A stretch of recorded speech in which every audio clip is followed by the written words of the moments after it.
Without further ado, I am very confident.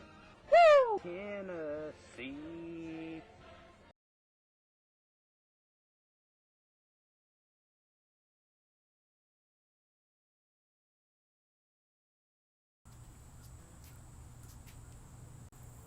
Georgia fans, you guys are having a hard time, I see, dealing with reality right now.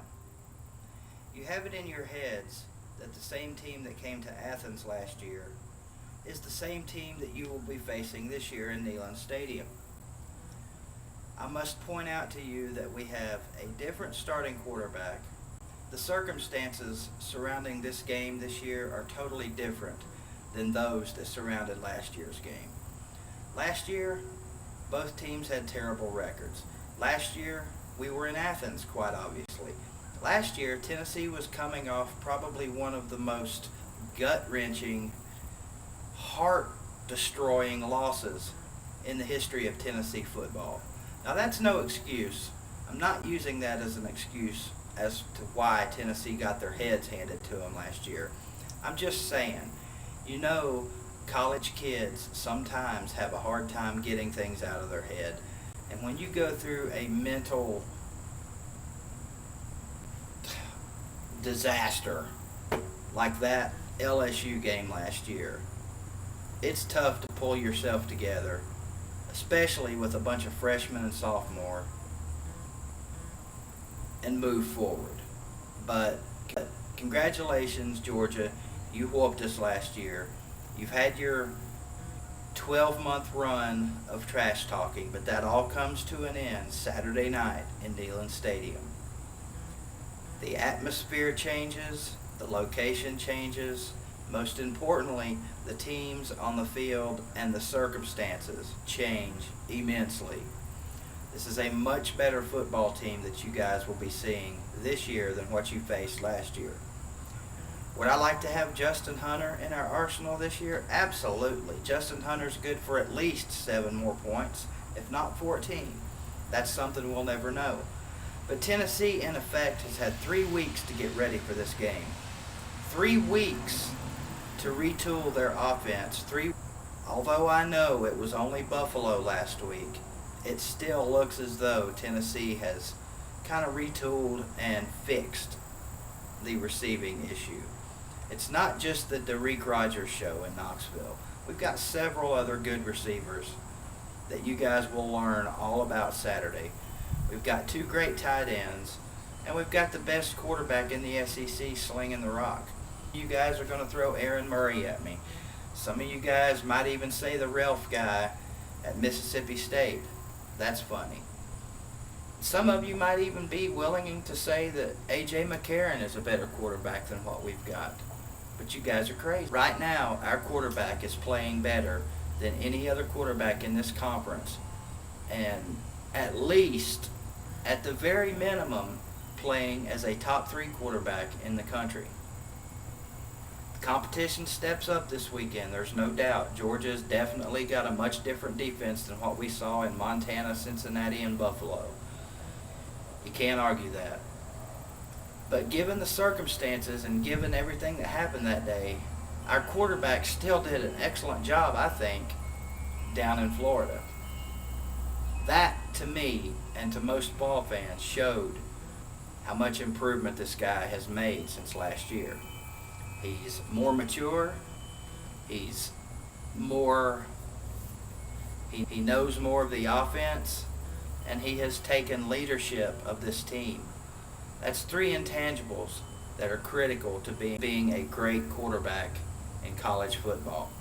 Leadership, maturity, and growth.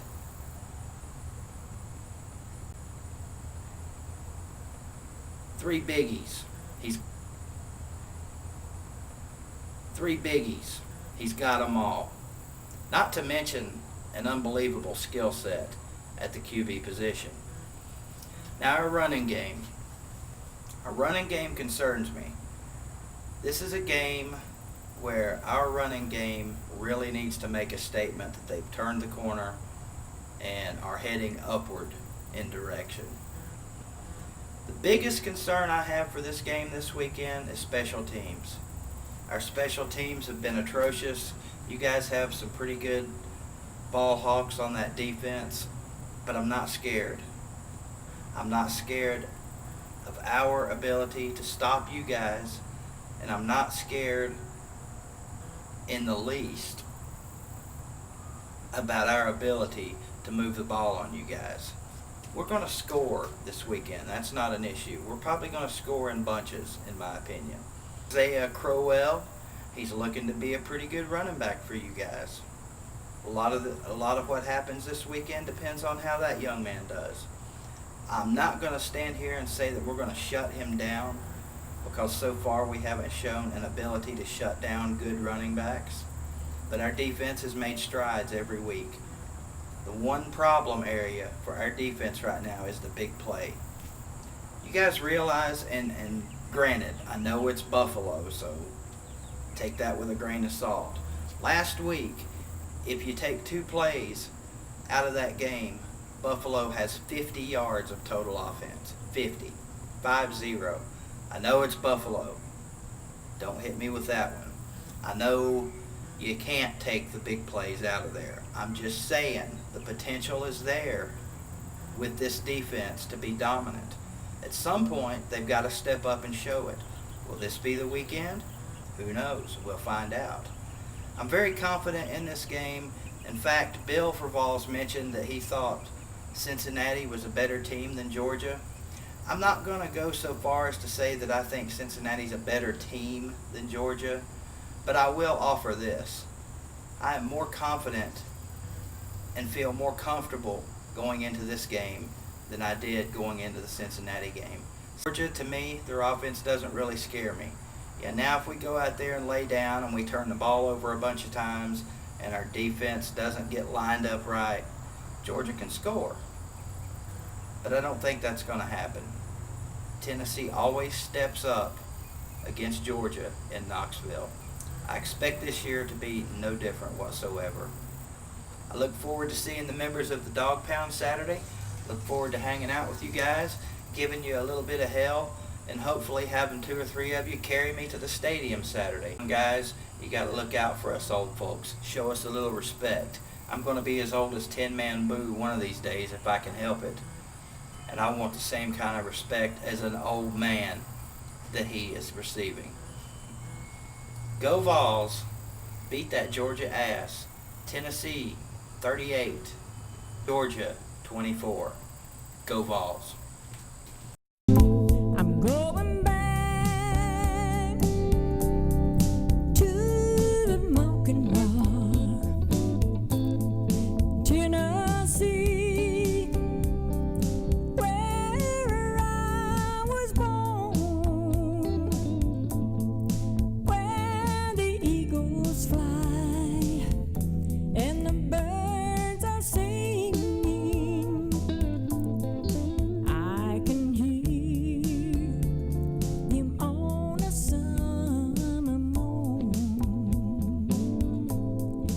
I can hear those echoes